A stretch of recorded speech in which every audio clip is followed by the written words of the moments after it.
Shalom a todos, como é que vocês estão? Comente aqui embaixo como está a sua vida, como andam as suas coisas, você está feliz, está dando tudo certo, você está confiante, essas coisas. Comente aí embaixo como está a sua vida. A minha vida está boa. Vamos lá então hoje para a Mishnah 3 do capítulo 3 do Pirkei Avot, a Ética do Sinai, na verdade, né? O livraço. A Ética do Sinai do senhor Irving Bunim, onde ele coloca as Mishnayot dos grandes sábios, do Talmud, e faz um comentário. Aqui não tem discussões, só comentários. Claro que ele vai comentar sobre a Mishnah, mas nós vamos trazer nos dias de hoje o que não tem sido difícil, porque parece que as coisas se repetem. E o senhor Irving Bunim, quando ele fala de hoje em dia, quando ele se refere a essas palavras, hoje em dia isso, hoje em dia aquilo, ele está falando lá de 1960, por aí, quando o livro foi escrito. Mas nós vemos que muito poucas coisas mudam, né? Parece que os cenários mudam, mas as pessoas agem de uma maneira muito parecida, né? Então, fica simples de nós trazermos para os dias de hoje. Algumas coisas ficam praticamente impossíveis, né? Porque dizem respeito justamente de uma tradição muito enraigada, uma tradição muito definida. O judaísmo, mas nós vamos puxar o assado para o nosso lado para colocarmos na nossa vida de Bnei Noach e simpatizantes, e quem quiser saber um pouquinho sobre o que os grandes sábios do Talmud diziam. Vamos lá então para Mishnah 3, do capítulo 3 da Ética do Sinai. O Rabi Hananiah ben Teradion diz: quando dois homens sentam juntos e não há entre eles palavras da Torá, eis uma reunião de frívolos, pois foi dito: bem-aventurado o homem que não se assenta numa reunião de frívolos. Mas quando dois homens sentam juntos e pronunciam palavras da Torá, a providência divina, a Shekhinah, pousa entre eles, pois foi dito: então os que temem ao Eterno falavam uns aos outros, e o Eterno atentava e ouvia. E havia um memorial escrito diante dele, para os que temem ao Eterno e honram o seu nome. Isso no caso de dois. Porém, de onde podemos concluir que mesmo quando um só estiver sentado, se ocupando com a Torá, terá também recompensa do Santíssimo, bendito seja? No versículo, embora sente sozinho e medite em silêncio, ele receberá recompensa. Nós vamos entender isso e já vemos que podemos trazer para os nossos dias de hoje. Às vezes você está lá sozinho, a nossa vida de Bnei Noach não é muito fácil, não é mesmo? Está sozinho, ninguém entende, ninguém quer, ninguém compreende, enfim, não te dá força. Vamos beber uma água. Baruch atah Adonai Eloheinu melech haolam, shekon yabivar.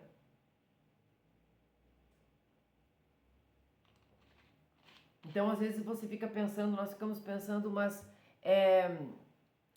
será que estudando sozinhos nós teremos também a recompensa? Estamos servindo a Hashem de uma maneira certa? O que estamos fazendo?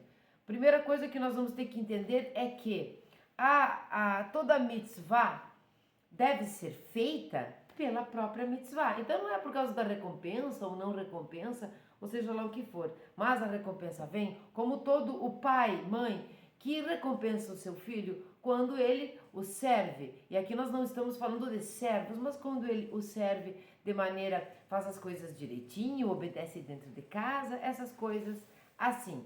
Nós vamos entender e vamos perceber que não existe sozinho.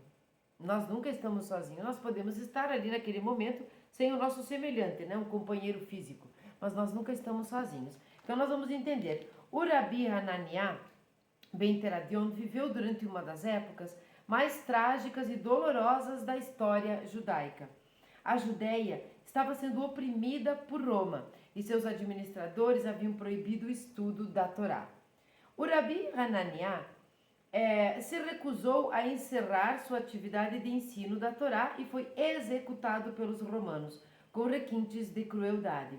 Enquanto as chamas ardiam, consumindo o seu corpo e também o rolo da Torá junto com ele, seus discípulos o ouviram dizendo: o pergaminho está sendo consumido pelas chamas, mas as letras permanecem e voam pelo ar.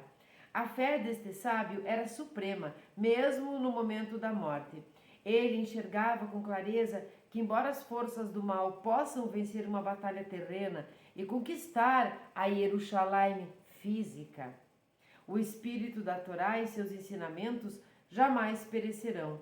As letras eternas da Torá, assim como a alma do judeu, permanecerão inconquistáveis e eternas. E as palavras da Torá continuarão vivendo a despeito das chamas e do terror da perseguição.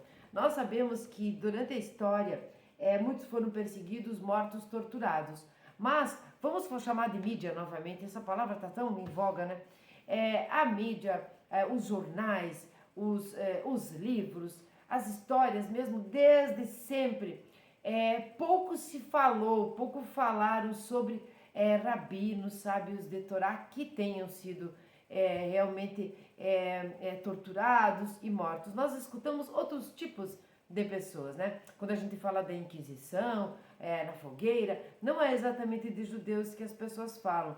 Os problemas, as mortes causadas com as barbaridades mesmo, elas sempre são com relação ao Holocausto, mas teve muito mais do que isso. Nós temos aqui nessa história judaica um inimigo muito declarado, e esse inimigo é Roma.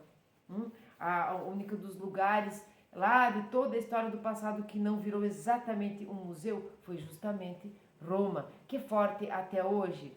E isso é difícil porque as pessoas não sabem muito bem disso. Quando nós chegamos aqui embaixo deste parágrafo e diz: as letras eternas da Torá, assim como a alma do judeu, permanecerão inconquistáveis e eternas, nós vamos entender assim: no momento que nós somos seguidores do judaísmo, que nós resolvemos, ou porque tinham nossos antepassados judeus, não podemos, não podemos nos converter, coisas assim. Seja lá qual foi o motivo que te trouxe a ser um Bnei Noach, declarado, né? Porque nós sabemos que todos são.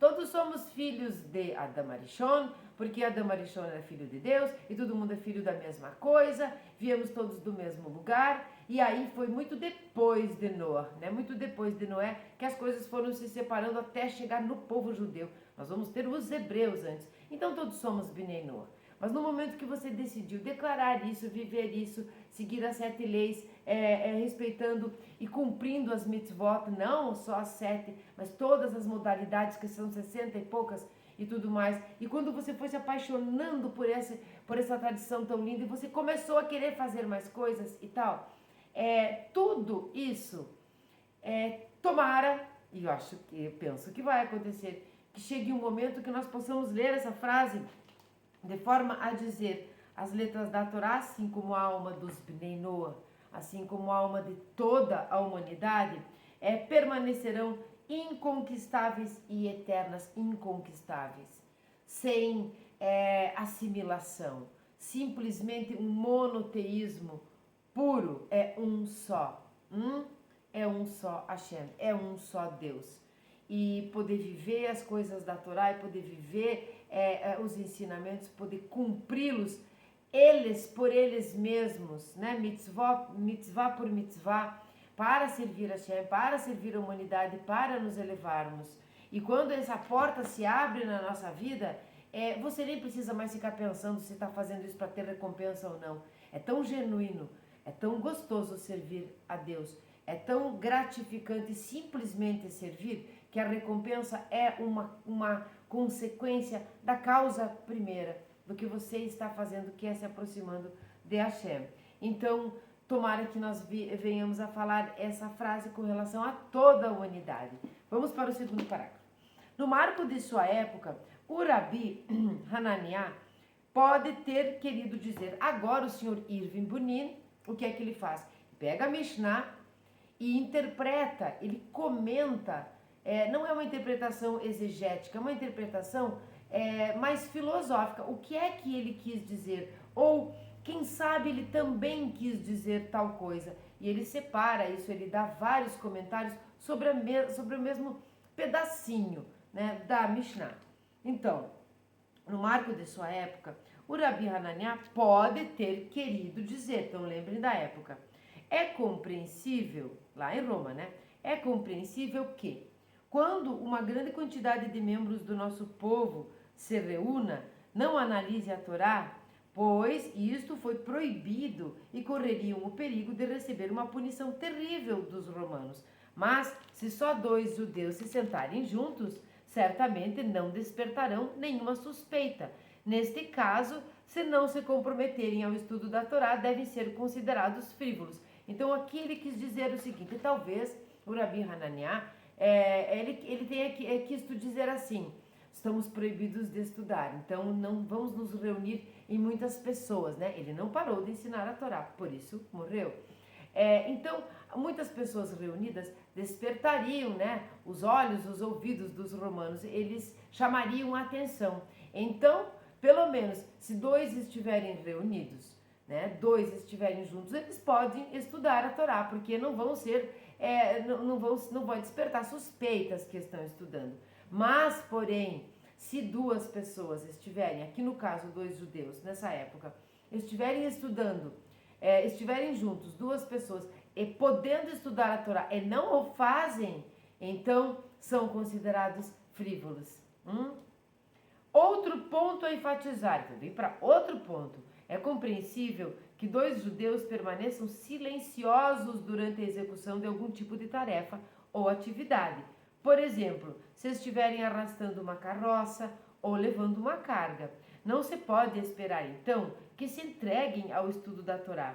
Mas, se 2 pessoas estiverem simplesmente sentadas durante um momento de ócio, relaxadas e desocupadas, devem ocupar este tempo com o estudo da Torá. Então, o que ele diz aqui? Ele diz que talvez o Rabi Hananiah também estivesse se referindo a esse tipo de situação. Se você está trabalhando, puxando carroça aqui, como diz, trabalhando aí no seu dia a dia, nos seus afazeres, naqueles que você trabalha para a sua parnassá, mesmo que nós saibamos que vem de Hashem, você precisa fazer a sua parte, nós precisamos fazer a nossa parte. Então, tudo bem, você não está estudando a Torá, mas se você estiver no momento de ócio, ali 2, 3 pessoas, no momento de ócio, relaxados, desocupados, não tem o que fazer, você não tem desculpas, é frívolo nesse momento. Por quê? Porque você pode ocupar o seu tempo estudando a Torá. Muitos de nós falam assim: ai que tédio, aí não tenho o que fazer, aí hoje em dia zapeia no celular, zapeia, e fica fazendo isso aqui, sabe? E fica dizendo que tá um tédio essa vida, eu não tenho o que fazer, mas tem tempo para ficar zapeando no celular, para ficar vendo a vida do outro, para ficar colocando filtro aqui, a gente fica fazendo essas coisas, né? Eu não sei muito bem botar os filtros, mas enfim. Então, nesse momento, você deveria estar ocupando o seu tempo com o estudo da Torá. Com o estudo da Torá. Talvez, desculpem, talvez o nosso texto enfatize o conceito de estudar acompanhado, Você poderia entrar numa sinagoga e ver 2 homens sentados em lugares distintos do recinto, cada um deles estudando o mesmo volume do Talmud.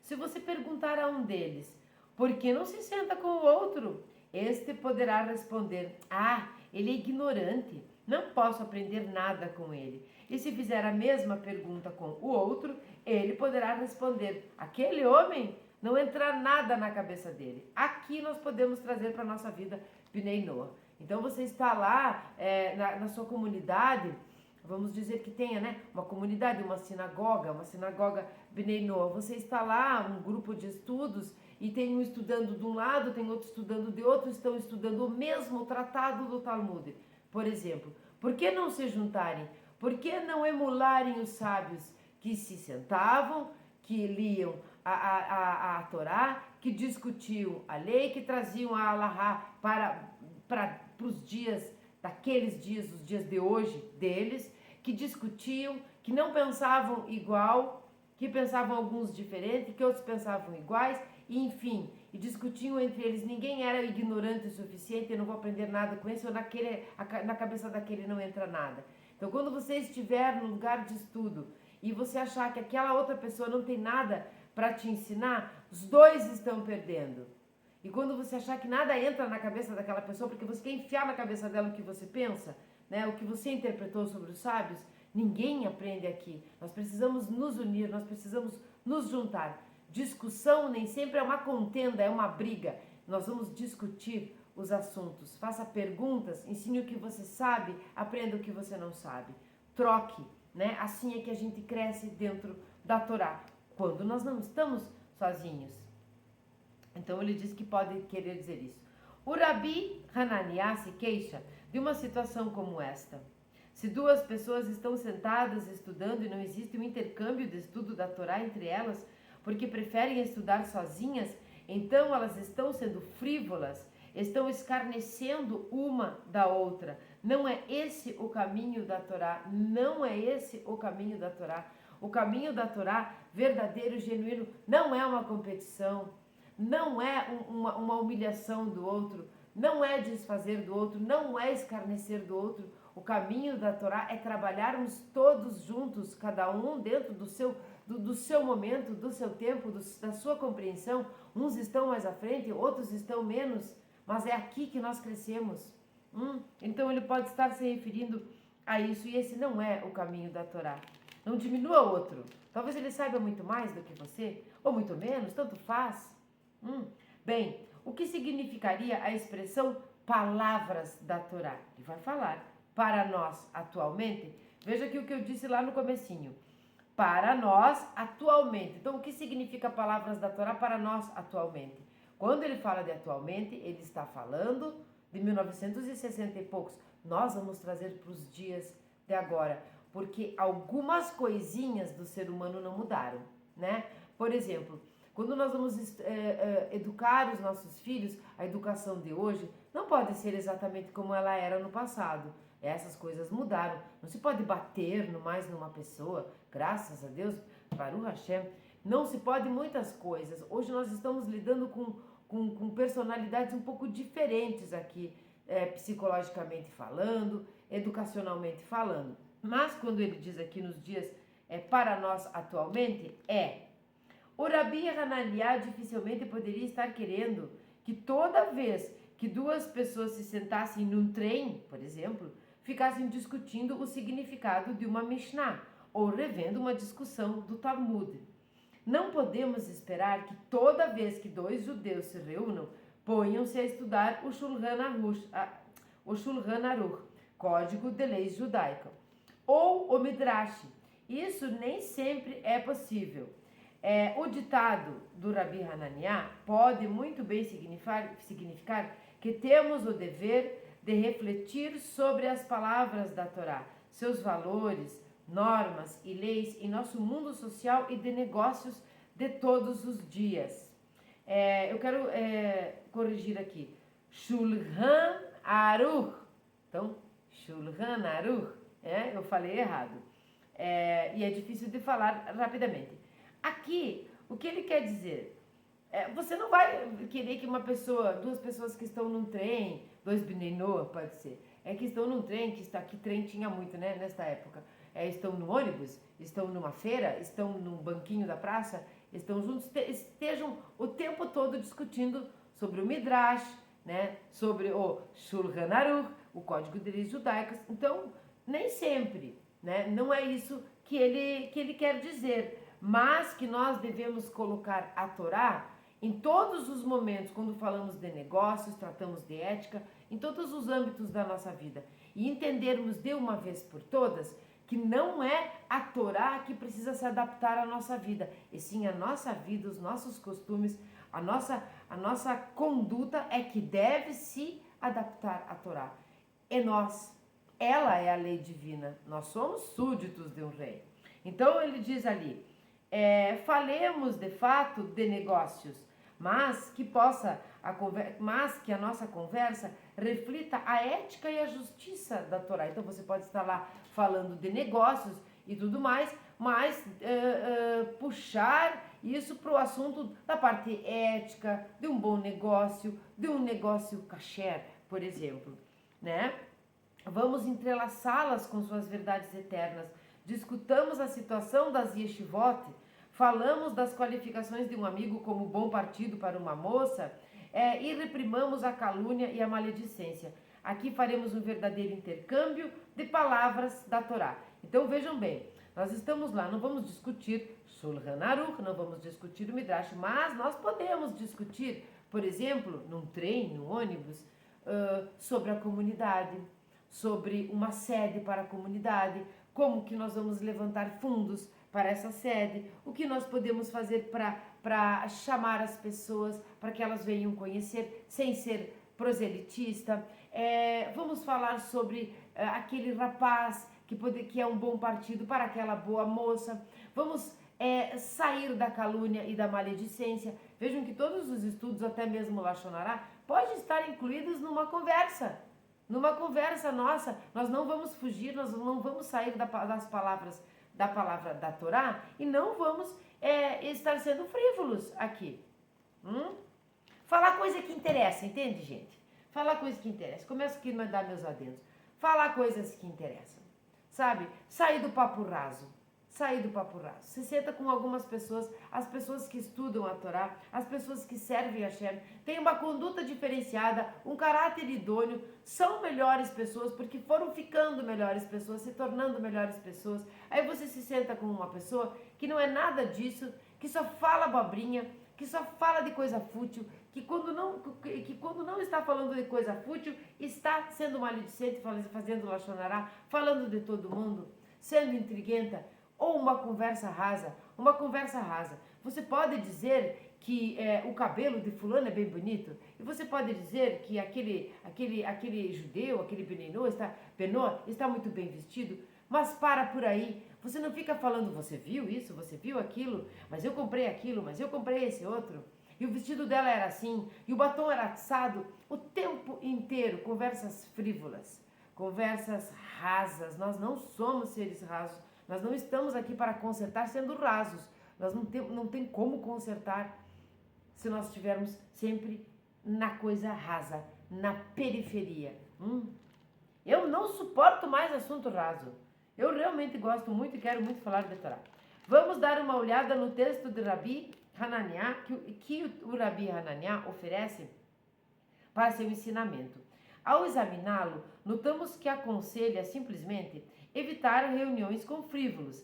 Não declara especificamente que, quando duas pessoas se sentam juntas e não se ocupam da Torá, hão de ser consideradas frívolas. Contudo, se lermos todo o salmo no qual foi tomado este versículo, o assunto fica claro. O salmista estabelece o contraste entre se sentar com letzim. Letzim são os escarnecedores, tá? Está no plural, letzim. E achar deleite da Torá, do Eterno, e meditar na sua Torá dia e noite. Há duas alternativas. Se duas pessoas tiverem tempo e oportunidade de estudar a Torá e preferem não fazê-lo, elas devem ser consideradas letzim, escarnecedoras. O letz é aquele que se ri da Torá e de tudo que ela ensina. Já aconteceu com vocês isso?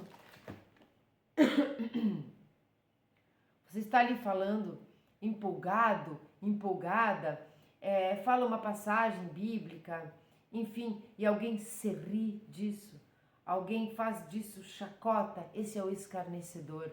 Esse é o escarnecedor. Não perca seu tempo com uma pessoa assim. Não nesse momento. Nesse momento é uma perda de tempo. Talvez no futuro ele olhe diferente, mas nesse momento é.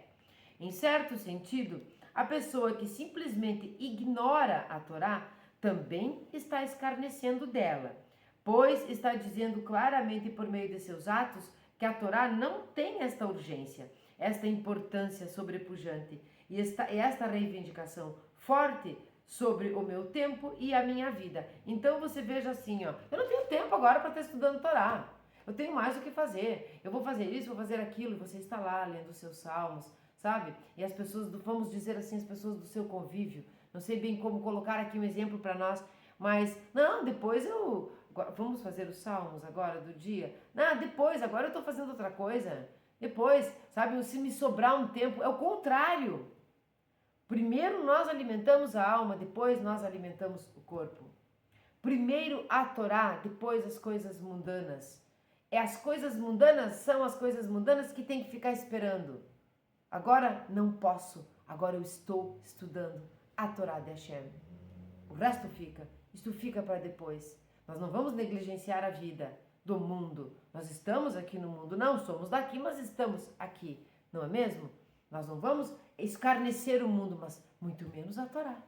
Muito menos a Torá. Só vamos colocar as prioridades do que tem mais valor em primeiro lugar.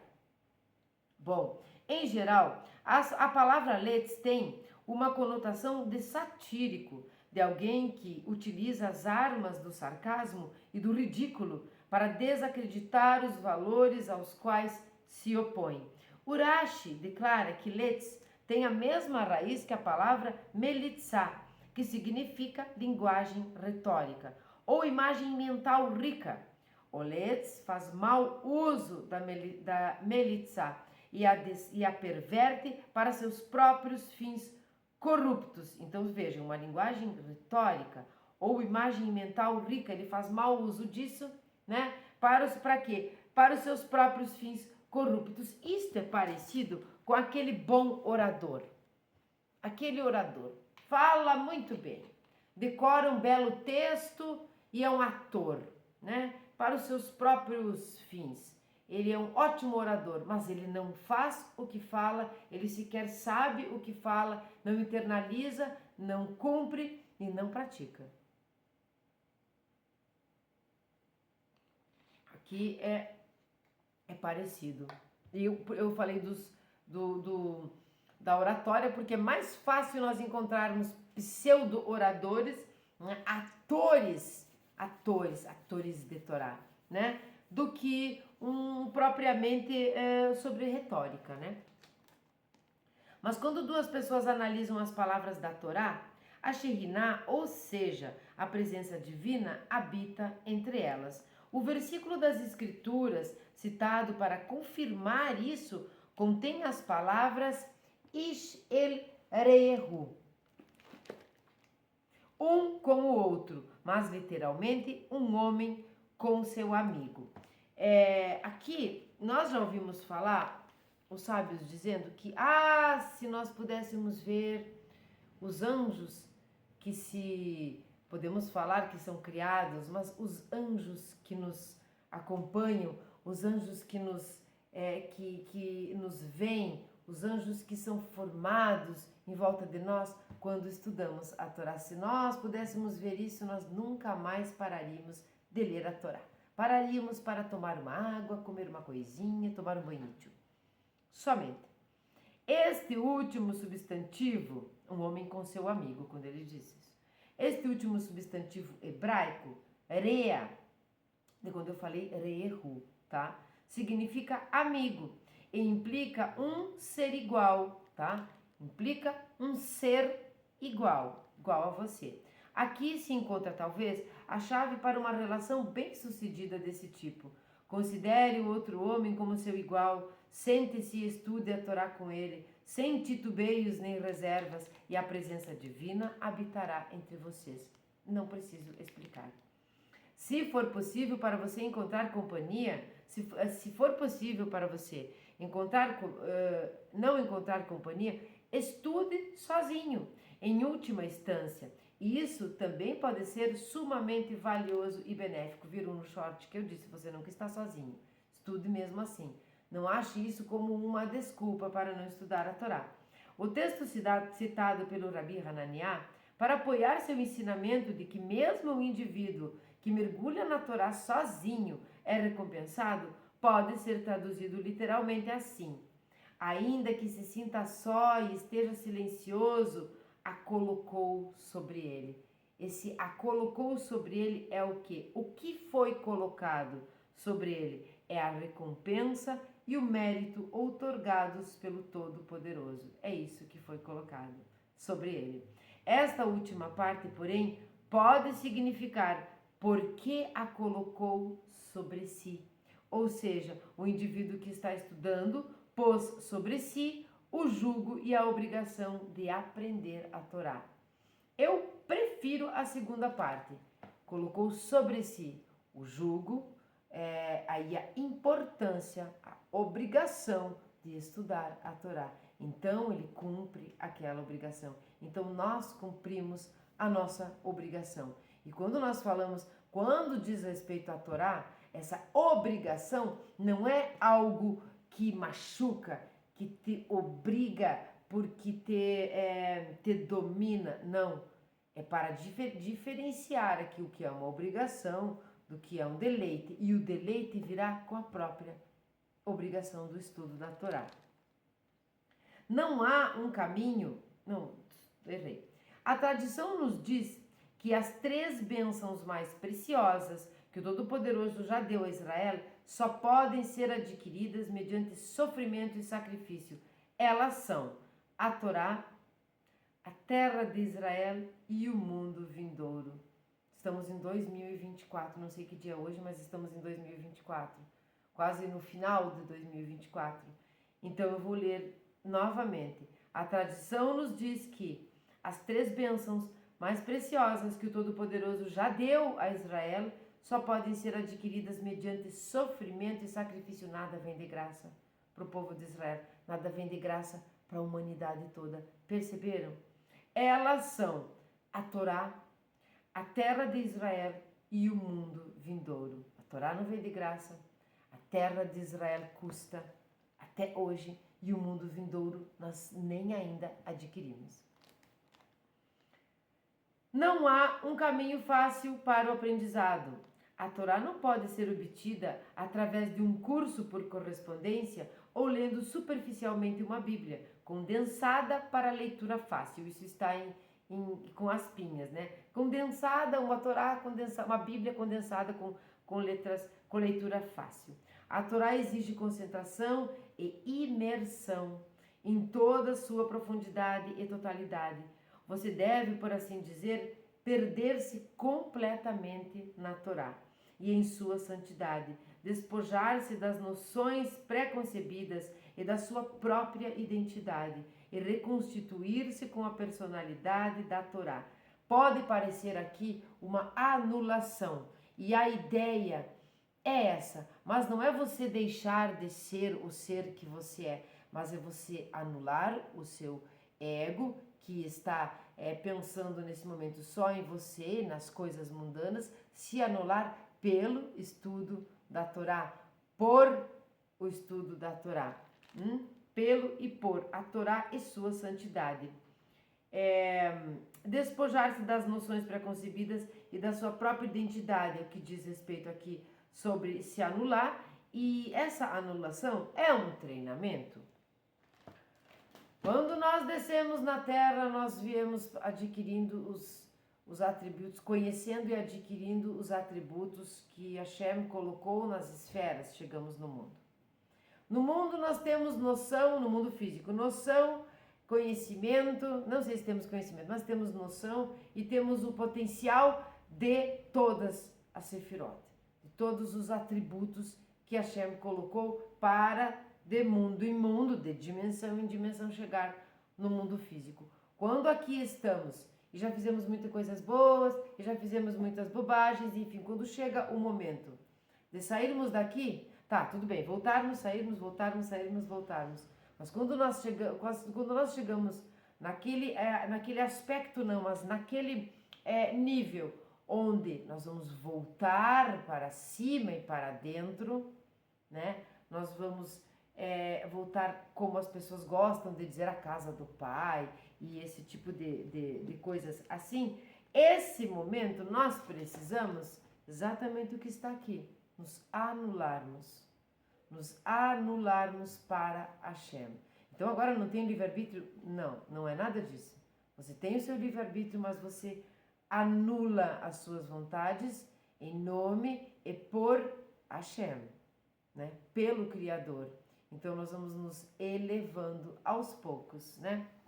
Até nós sermos anjos. E se nós por um acaso formos nos transformarmos em anjos, aí sim nós não teremos livre-arbítrio, nem precisaremos dele, né? O anjo é tão coladinho com Hashem.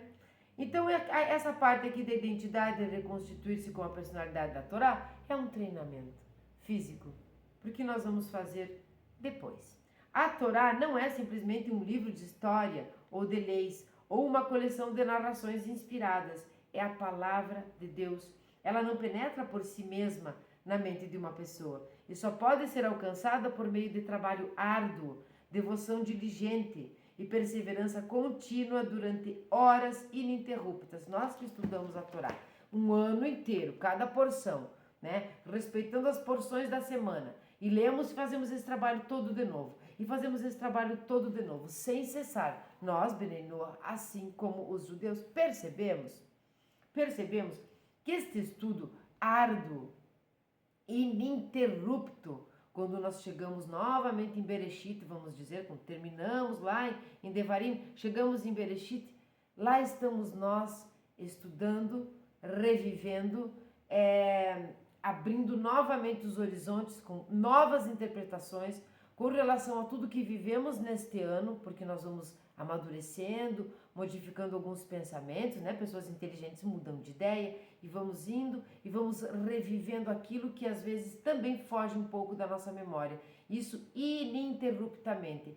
Ninguém termina Devarim, recomeça o estudo da Torá em Bereshit, lê o livro Bereshit e interpreta ipsis literis o que fez no ano anterior. Nós sempre temos mais a agregar, mais a ensinar, mais a aprender. Então isso é feito como? Com muita devoção, com a devoção, como ele diz aqui, diligente, perseverança contínua, durante horas ininterruptas. Similarmente, a terra de Israel nunca foi outorgada ao povo judeu como um obséquio gratuito, numa bandeja de prata. Lembre-se que nós estamos em 2024, um ano do último ataque que virou guerra. Né? O último que eu quero dizer é que há um ano estão atacando Israel. E a mesma história, quando Israel se defende, todos os microfones, as câmeras do mundo estão voltadas para Israel, dizendo que ele atacou. Então, não veio numa bandeja de prata e não virá. Vou ler de novo porque é triste, mas é importante nós sabermos. Similarmente, a terra de Israel nunca foi outorgada ao povo judeu como um obséquio gratuito numa bandeja de prata, nem o será jamais. Possuímos a terra só quando lutamos e damos a vida por ela. Poderemos mantê-la apenas se nos esforçarmos para isto de acordo com os princípios da Torá. Quando ele diz aqui, poderemos mantê-la apenas lutamos e damos a vida por ela, não é morrer. Não é nesse sentido. Não é homem-bomba, entendeu? Não é esse sentido. O que nós vemos aqui, nesse momento agora, que se fortalece a nação quando toda vitória é atribuída a Hashem. Se fortalece a nação e se vence as batalhas quando cada batalha é atribuída a Hashem. Você tem um belíssimo arsenal de armas, você tem mísseis, você tem líderes do exército diligentes, como diz ali, competentes, corajosos, e você ganha as batalhas e você vislumbra uma vitória de uma guerra quando você coloca Hashem como o real responsável pela vitória.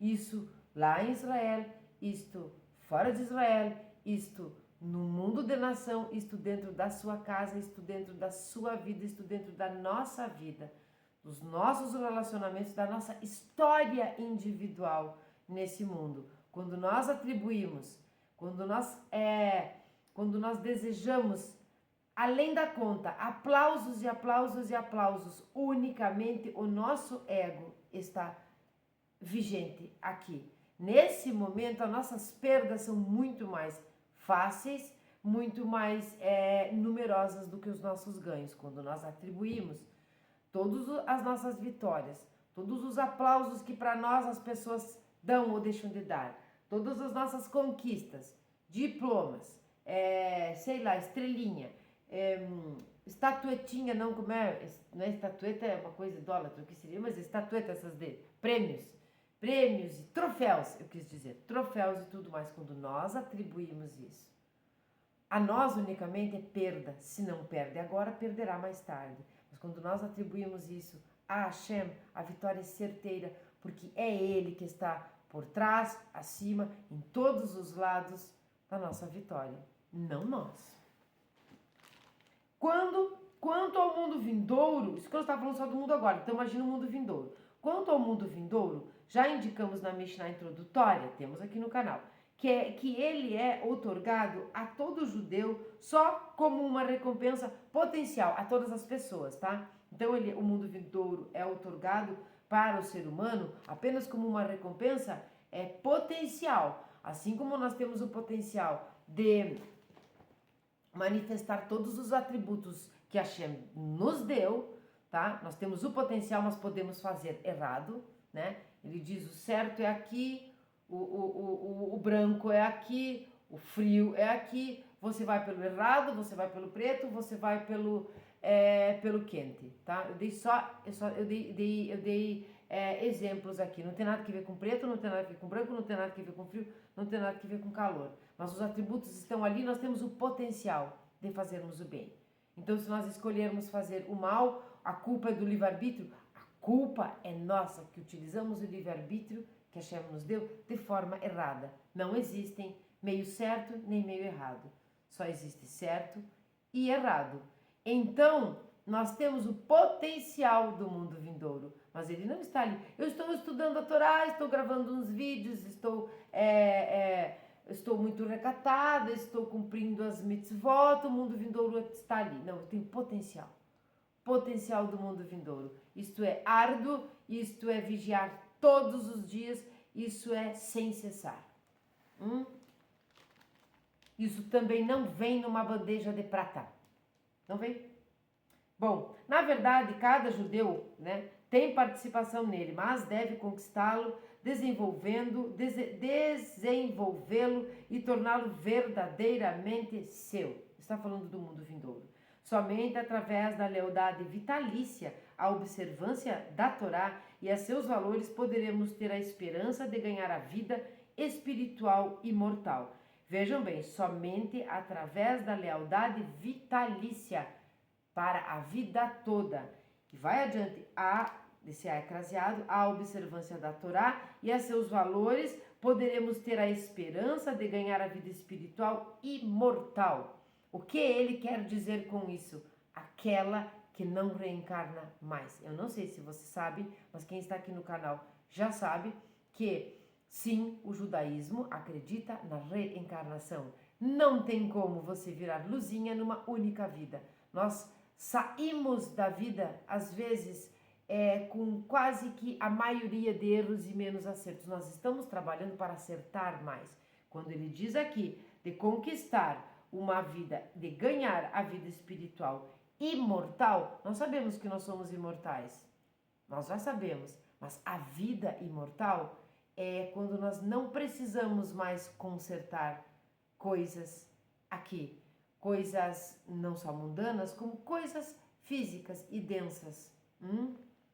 O versículo que o Rabi Hanania cita é uma continuação do versículo anterior. Ambos juntos formam: é bom para um homem que suporte o jugo em sua juventude. É bom que permaneça só em silêncio, porque ele o impõe. Os homens devem tomar o estudo da Torá sobre si como uma verdadeira imposição. Não é fácil passar as horas da noite estudando, nem o é se negar aos prazeres de uma vida social para se sentar para estudar numa yeshivá. Mas este é o único caminho que conduz à Torá. Ele enfatiza muito, o senhor Irving Bunim, não dá brechas a que você possa, mas eu posso dar uma passeada aqui, fazer uma festança lá, e depois ele não dá essa brecha.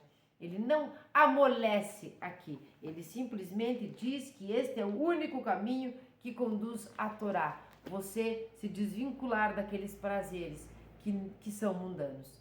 O que nós vamos entender aqui para os nossos dias de hoje é que, por exemplo, os adolescentes, nós quando somos adolescentes, nós temos muitos desejos, muitas vontades, o som a música, a gente gosta mais de escutar ela um pouco mais alta e tudo mais, né? Nós não temos a intenção, particularmente eu aqui, no trabalho do Pirkei Avot, no canal, eu não tenho não é ambição, aquela presunção, aquela vontade, o intuito, o objetivo de dizer para você assim, tem filhos? São adolescentes? Tire-os da rua, tire-os da vida com os amiguinhos, tire-os das festinhas, tire-os de todos os lugares, arranque tudo dele, dê uma Torá, faça ele sentar e estudar. Somos Bnei Noach. Não temos a tradição desde criança, a maioria de nós, né? Alguns têm, né? Graças a Deus, eu posso dizer que estudar os mistérios sempre foi uma grande paixão da minha vida desde adolescente. Mas, então, você tem esse filho adolescente e você vai tirar ele de tudo. Existem momentos, existe o tempo de cada um, né? Melech Shlomo já dizia o tempo de plantar, o tempo de colher. Eduque com amor, eduque com carinho, estude a Torá em frente ao seu filho que não está estudando a Torá, que é adolescente, que coloca o som muito alto, que não está exatamente como você gostaria, tá? Comece assim com amor, termine com amor também, sempre tem que ser com amor, esse amor, mas é um amor exigente, é um amor que exige a volta, né? A recompensa do seu filho também. Por quê? Porque ele vai ver você sentado ali estudando a Torá, vai ver você cumprindo as mitzvot, vai ver o quanto isto lhe traz bênçãos, o como você melhora como pessoa, como mãe, como pai. Então ele vai viver o exemplo, o seu exemplo. Ele vai largar o som alto, os amiguinhos e tudo mais? Não, ele não vai largar, ele vai priorizar as coisas. Ele vai conseguir, dentro da sua agenda adolescente, de hormônios e hormônios enlouquecidos, ele vai conseguir colocar essa agenda, agendar todas as coisas. Ele vai priorizar este salmo que deve ser lido, esta bênção que deve ser feita diariamente. Ele vai colocar as coisas nos lugares. Ele vai sentir um prazer que não é um prazer físico, um prazer espiritual em fazer isso. E quando você for olhar para esse seu filho, ele será um exemplo para você. Ele não é, ele consegue fazer todas essas coisas. Então nós não estamos dizendo este é o único caminho da Torá. É o caminho da Torá, é o caminho a Hashem.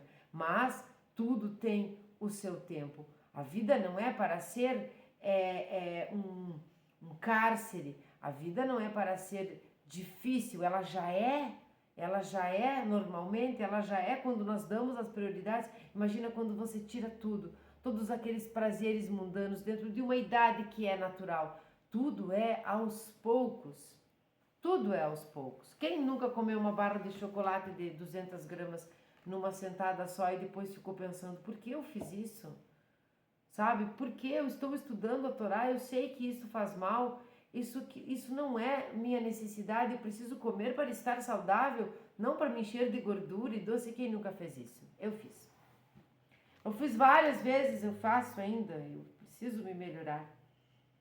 Então, o que eu quis dizer com isso é que não exijam de um adolescente, dos seus filhos, não exijam daquele outro que não é adolescente, que não é seu filho, do outro, do seu semelhante. Não exija aquilo que não está no seu tempo ainda, mas que vai estar. Seja o exemplo, para que todos cheguemos,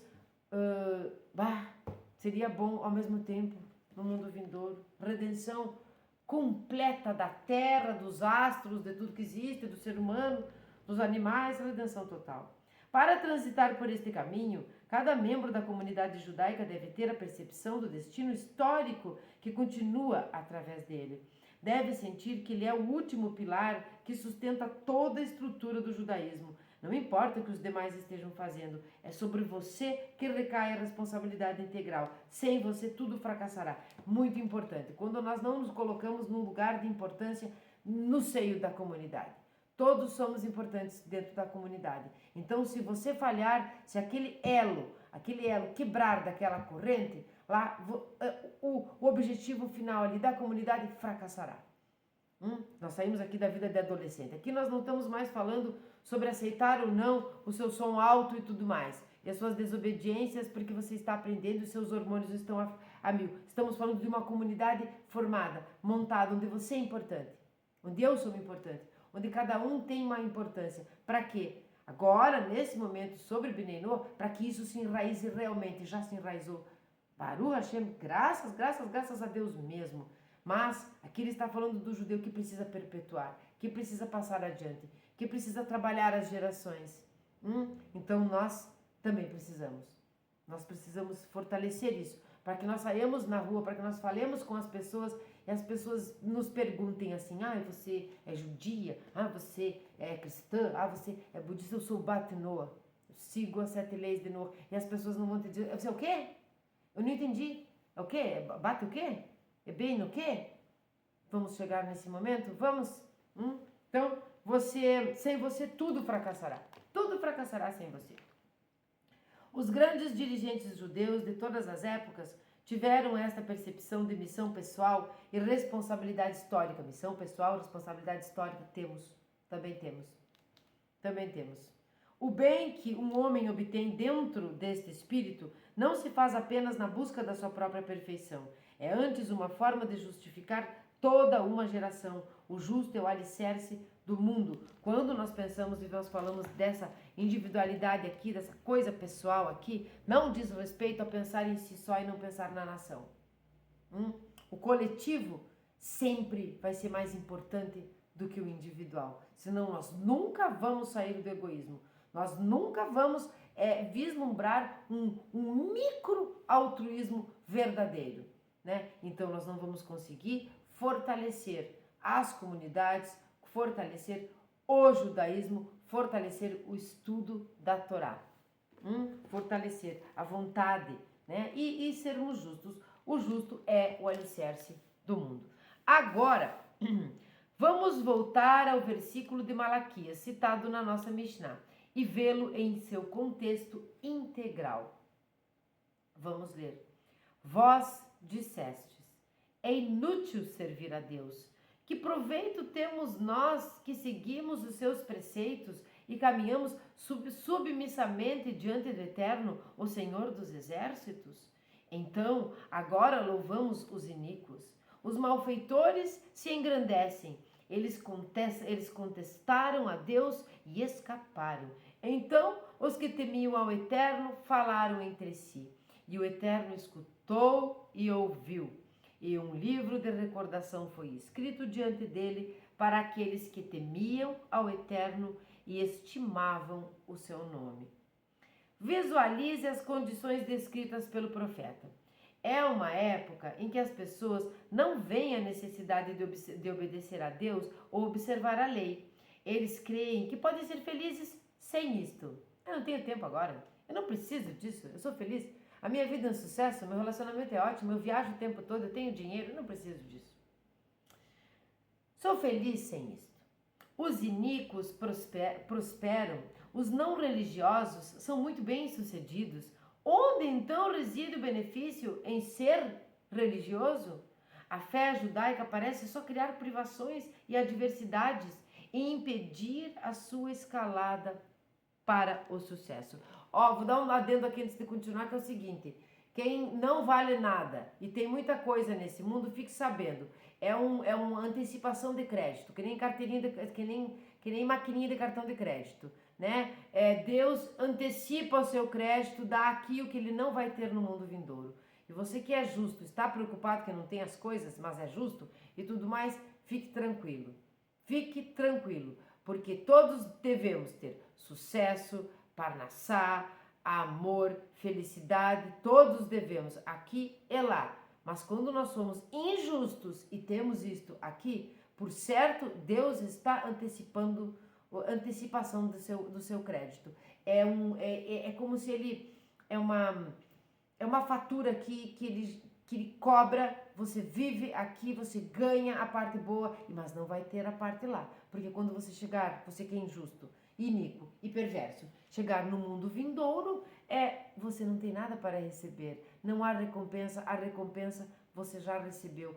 Houve a antecipação do seu crédito no mundo físico. Mas se você for justo, terá aqui, terá lá. Se você for justo e não tem aqui, lá está certo.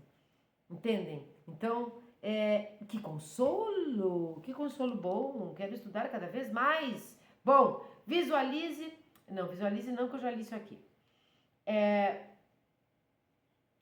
Que os fiéis se reúnam, diz o profeta, quando se dão estas condições, é chegado o momento em que aqueles que temem ao Eterno se comuniquem entre si. Que os fiéis se reúnam para manter uma conversação séria e se alentem mutuamente. Se reúnam com as pessoas dentro da comunidade, conversem como está a vida de cada uma, troquem ideias, sejam fiéis, sejam leais, sejam amigos, que realmente conversem, cresçam. Nós tentamos fazer isso nas comunidades. Alentem-se mutuamente sobre eu estou fazendo as coisas certas, mas parece que não está muito bom. Conversem entre si, compreendam a Torá, entendam que é melhor receber tudo do que chegar lá e saber que você já recebeu antes um pouco. Eu te dei adiantado. Melhor então um cheque pré-datado, né? Chegar lá, tá lá. Devem estabelecer com clareza e compreensão seus próprios valores da Torá, percebendo que a compensação para os justos não é coisa do momento. Desculpem por eu fazer as analogias com dinheiro, as analogias com cheque, as analogias com isso, mas é onde mais nós entendemos. Às vezes é onde mais dói. Quando você quer, por exemplo, emagrecer, eu já falei aqui no canal sobre isso, não sei se você acompanha, já deve ter visto, eu vou falar de novo. Uns grupos de emagrecimento, as pessoas não emagreciam, estavam tudo obesas e tal. E aí, esse grupo de emagrecimento resolveu, fazer aquela medição adiposa, assim, da gordura e pesar as pessoas. Aquele que engordava e eles assinavam um contrato para fazer isso. Aquele que engordava tinha que pagar. E aquele que emagrecia não ganhava nada. Não, ele não recebia nada. Mas aquele que engordava tinha que pagar. Todo mundo emagreceu, porque ninguém queria pagar, né?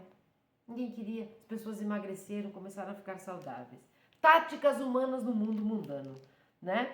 Então, como diz aqui, devem estabelecer com clareza e compreensão seus próprios valores da Torá, percebendo que a compensação para os justos não é coisa do momento.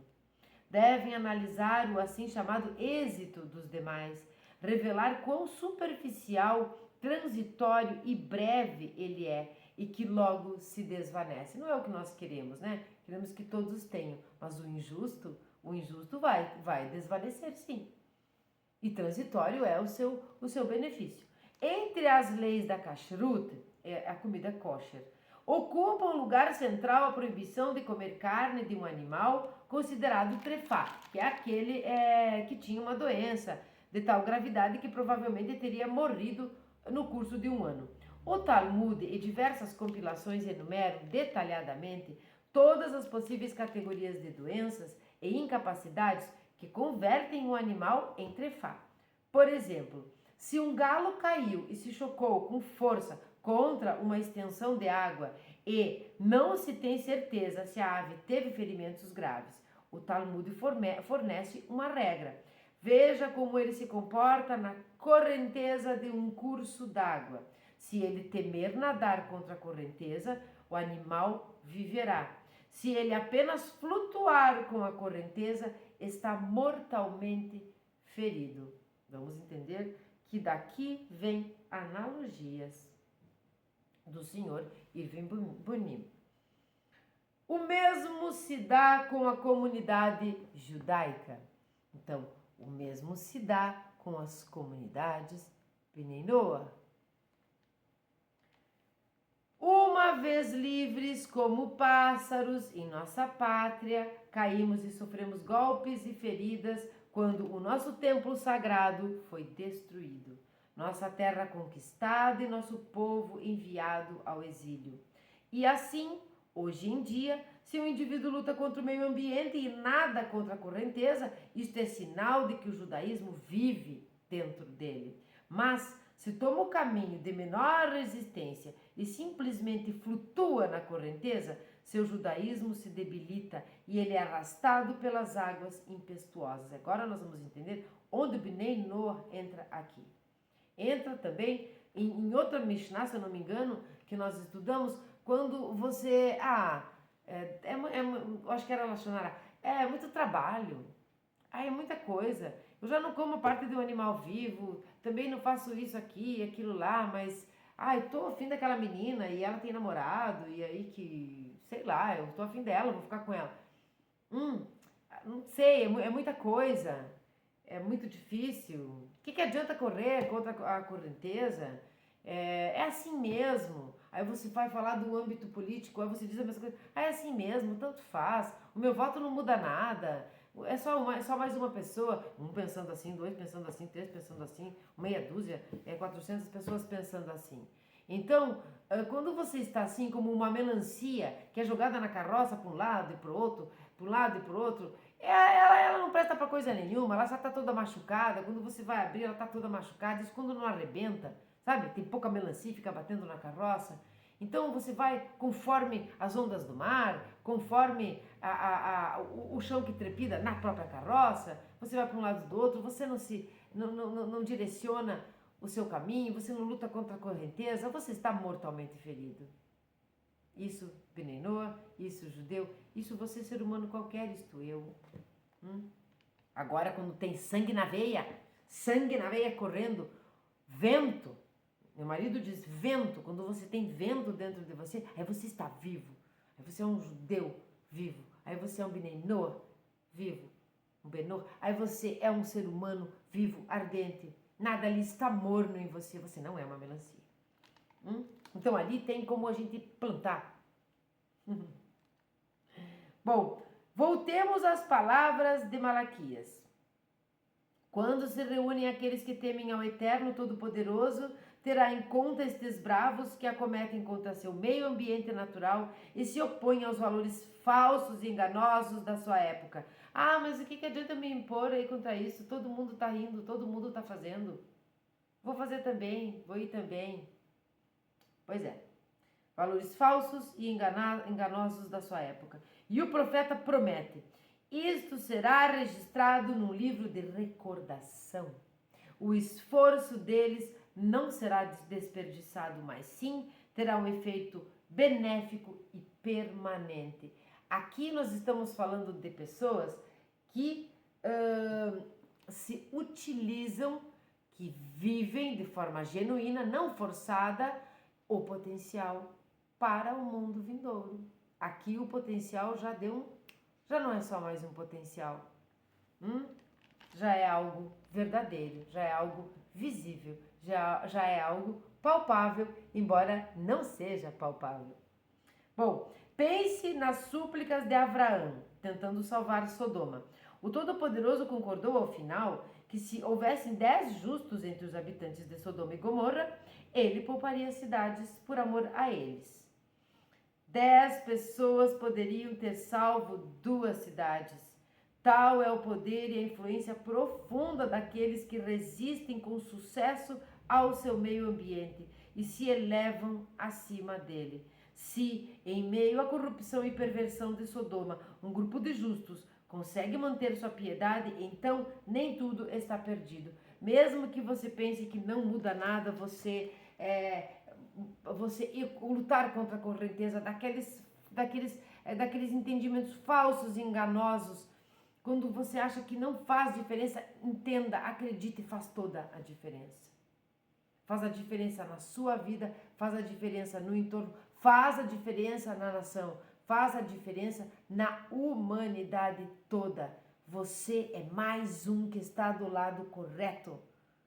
Você é mais um que está chamando os outros pelo seu exemplo. Então você não é só mais um, nós somos mais um. Não só mais um. É maravilhoso isso aqui, porque se você conseguir, em meio à perversão, à corrupção, como Sodoma, ter 10 e mérito só desses 10 duas cidades, mérito de quantos de nós, judeus e Bnei Noah, podemos chamar a salvação, a redenção? Hein? Quantos de nós? Para salvar o mundo inteiro. Então, pelos justos, pelos não iníquos, pelos justos mesmo, de caráter, de estudo da Torá, de forma genuína de servir a Hashem, esses elevam aqueles que assim não o são. Todo mundo ganha. Nestas condições corresponde aqueles que temem ao Eterno, criar e dar forma a seu próprio meio. Na literatura rabínica encontramos a expressão Makshin Haolam, o mundo pergunta. Isso é bem legal, isso é muito importante isso, para introduzir uma série de interrogações sobre o Talmud. Quem tomar essas palavras ao pé da letra terá dificuldade para se situar este mundo, tá? A palavra mundo. Você pode visitar a Bolsa de Valores e prestar atenção, mas não ouvirá perguntas de caráter talmúdico. Pode entrar no mundo das artes, ali se fazem muitas perguntas, mas não sobre a Torá. Ou talvez no mundo do esporte e assistir a uma partida de futebol. Mas, novamente, ninguém ali parece formular esta pergunta. Onde então se encontra o mundo que o Talmud menciona nesta pergunta? A resposta é que, para nós, o Talmud é o nosso mundo. Temos nosso próprio meio com o seu conteúdo de Torá, no qual são formuladas as perguntas significativas e dadas as respostas corretas. Todo judeu deve, antes de tudo, ser cidadão deste mundo da Torá. Pause. Precisei aqui dar um pause, acontecem uns acidentes de vez em quando. Bom, então os que temem ao Eterno falavam nidberu uns aos outros. A palavra nidberu também significa persuadiram, convenceram uns aos outros. Quando os que temem ao Eterno se reúnem para conversar, há uma genuína comunicação e entendimento, porque têm um fundamento comum e partem das mesmas premissas. Contudo, se associarmos nidberu com outra raiz, pode significar eles cederam. Então, pode significar eles persuadiram ou eles cederam. No autêntico discurso da Torá, não há tentativa de impor algo ao outro. Cada um cede aos argumentos racionais. Cada um se mantém aberto à verdade e testa sua opinião na bigorna da mente do seu semelhante. E o Eterno atentava e ouvia.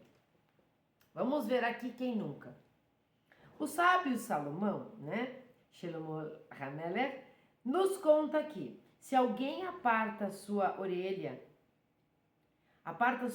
de ouvir a Torá, sua prece também será considerada uma abominação.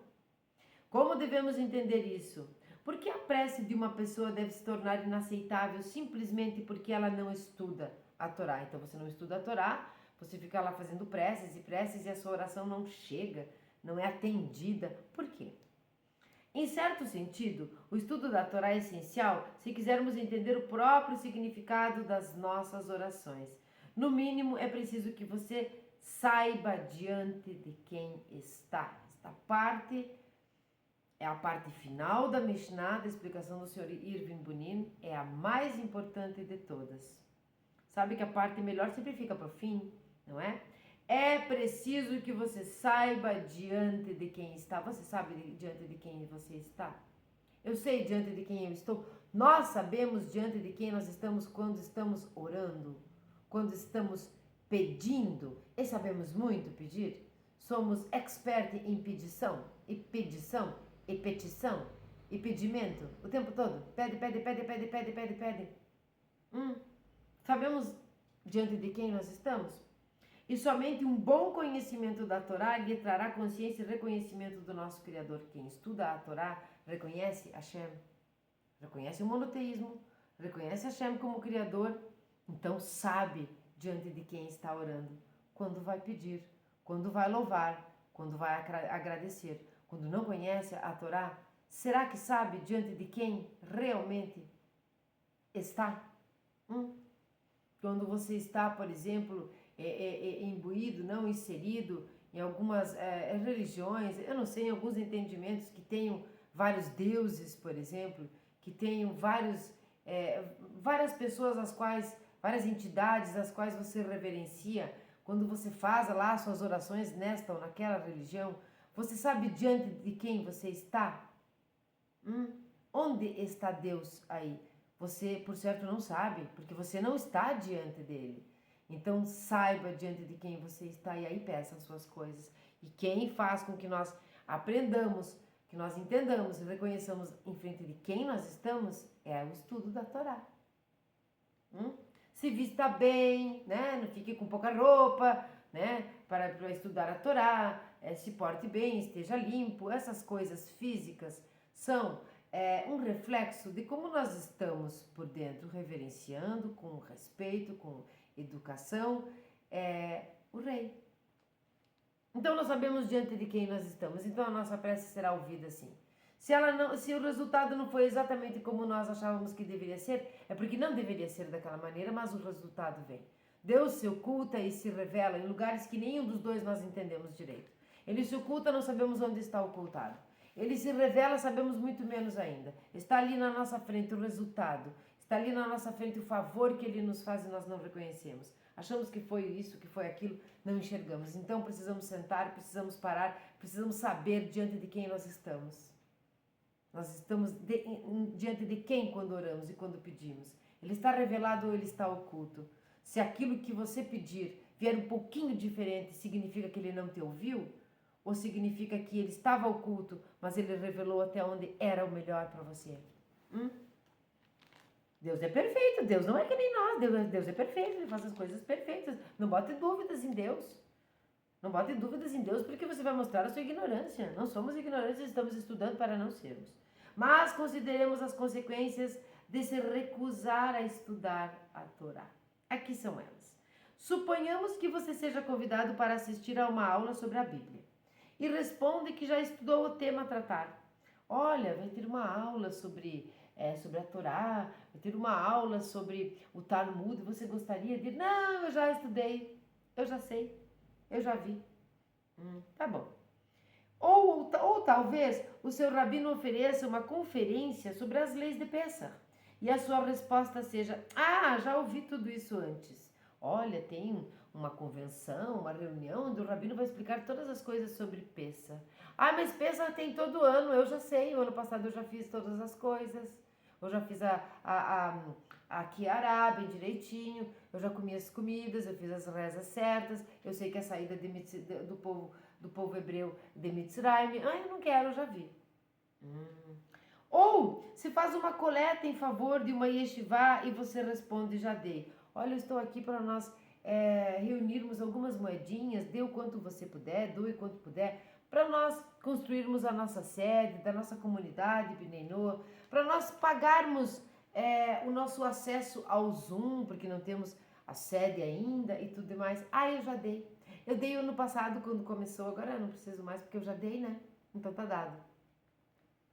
Bom, bem, quando você for rezar ao Todo-Poderoso, para que lhe dê sustento e boa saúde, seria muito justificado que ele dissesse: eu já ouvi tudo isso antes. Ou, já dei. Se você se recusa a estudar a Torá, dá a entender que a palavra de Deus é, de alguma maneira, uma abominação, algo que você não pode suportar. E assim gera a mesma reação por parte do Todo-Poderoso. Assim como você medir, será medido.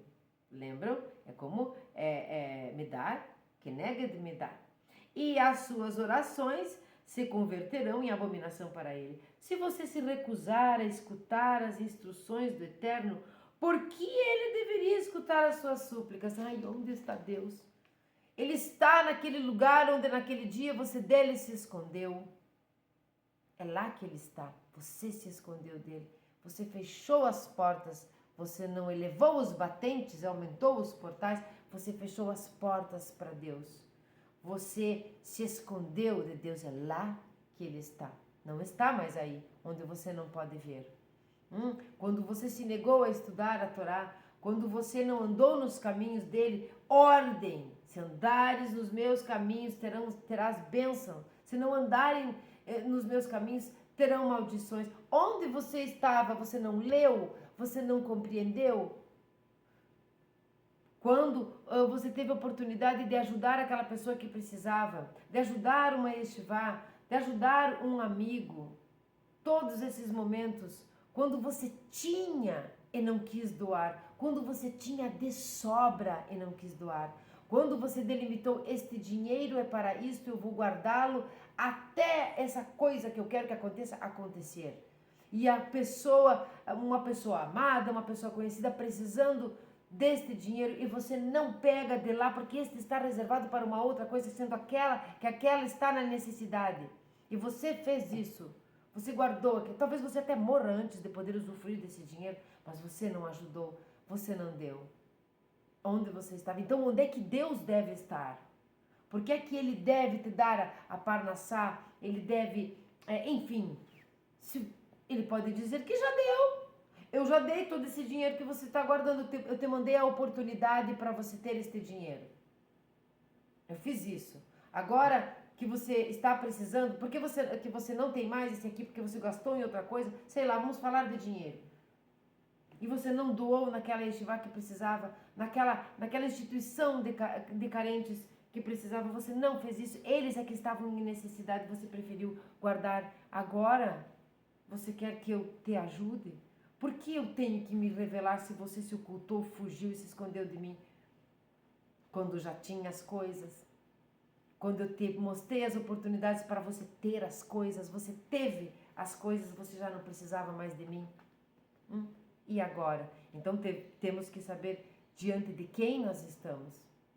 Diante de quem nós estamos? Nós estamos diante do Criador, do dono, Criador do mundo, do universo, do nunca nascido. Nós estamos diante dele. Então não negue para um semelhante, porque ele pode negar para você. Não vire as costas para Hashem, porque ele vai virar as costas para você. Ele nunca vai sair dali, mas ele vai virar as costas. Deus é tão poderoso, que nós precisamos dele realmente por perto e de frente. Nós não queremos que ele nos dê as costas, mesmo que Deus nunca nos deixe só, nunca nos abandone, nós precisamos da sua presença. E esta é a Shekhinah. Então, quando você ficar pedindo coisa para Deus e pede, lembra daquela vez que ele pediu que você fizesse uma mitzvah, você lesse um salmo, simplesmente um terrilim, que você fizesse a bênção numa água, que você fosse realmente mais recatado, que você seguisse as 7 leis, que você não quisesse namorar a namorada ali do vizinho, do seu amigo, sei lá, que você não fosse um ilícito assim, que você fosse justo, que você não fizesse idolatria, não blasfemasse e tudo mais. Lembre-se disso, ele pediu coisas tão poucas, são 7. No nosso caso, Benenô é 7 leis de Noah, com as modalidades e tudo mais, nem são 613. E você não fez, e você não tem tempo, e você tem conversa frívola, e você tem mais o que fazer, que agora não tem tempo para estudar a Torá. Lembre-se disso quando você pedir que Hashem te mande parnassá, o sustento. Lembre-se disso quando você vê que a sua saúde não está muito boa e pede, ai Senhor, eu preciso de saúde. Lembre-se disso. Fui bem ruinzinha agora, né? Porque o lembre-se disso não é para você aí, meu telespectador amado, querido. É para todos nós. Lembre-se, Sharon. Lembre-se. Aquela vez que você podia muito bem ter ajudado e não ajudou. Agora pede para Deus. Agora depois reclama para onde ele está. Pois é. Então, assim como você medir, será medido, e as suas orações se converterão em abominação para ele, se você se recusar a escutar as instruções do Eterno que estão na Torá. Por que ele deveria escutar as suas súplicas? Por quê? No versículo que a nossa... Bom, ele pode dizer assim, inclusive, não, agora eu não tenho tempo para você. Nossa, daí dói, né? Se Deus dizendo que não tem tempo para a gente, nós estamos mal no conceito, né? No versículo que a nossa Mishnah cita, fica claro uma sequência vinculada a esta, mas de caráter oposto, devido ao fato dos devotos analisarem a Torá entre eles e cada um escutar seu companheiro, explicá-la e esclarecê-la, o Eterno escutará as preocupações e necessidades daqueles que o temem e tomará conhecimento delas. Aqui vem aquele entendimento de Deus ouvirá e escutará. Então Deus ouve e escuta. Ele não só ouve todo aquele balbuciar das pessoas, mas ele escuta o indivíduo um por um e a todos. Essa foi a Mishnah 3 do capítulo 3 da Ética do Sinai, do Pirkei Avot, das grandes máximas dos grandes sábios do Pirkei Avot. Então pare de pedir coisas para Hashem se você não faz as coisas que ele mandou. Ele manda, você obedece, aí ele vai ser legal quando você precisar, tá? Ou não chame por ele, né? Já que não quis fazer, então não chame por ele. Essa é uma das coisas. Se senta com um amigo, se senta com um companheiro, com ali duas batenoas, batot, né? Com seus companheiros, com seus amigos, pode estudar a Torá, mas agora não quero, não vou. Pense. Frívolo é você. Eu não tenho tempo porque eu tenho que fazer não sei mais o que, mas você tinha tempo. Frívolo. Pense bem. Eu não quero estudar com aquele porque ele é um ignorante, não entende nada, eu sou melhor do que ele. Frívolo. Por isso não vai estudar. Frívolo e egoísta. Mas não entra nada na cabeça dele. Frívolo, egoísta, e ignorante e um pouco burro, porque você está perdendo tempo. Entenderam a Mishnah? Posso ter compreendido errado, mas foi assim que eu entendi. Eu dou o meu melhor aqui. Nós vamos ler agora o Salmo. Nós vamos ler agora o Salmo 13. Por que nós vamos ler o Salmo 13? Nós vamos ler o Salmo 13 porque 3 mais 1 é 4. Então nós vamos ler o Salmo 13. Sejam todos bem-vindos no canal. Se nunca estiveram por aqui, se inscreva, curta, compartilhe, comente, por favor, diga aí se a sua vida está boa. Ativa o sininho para não perder as notificações. Tenham todos um maravilhoso dia, Shavua Tov, a todos. Ao mestre do canto, um salmo de Davi.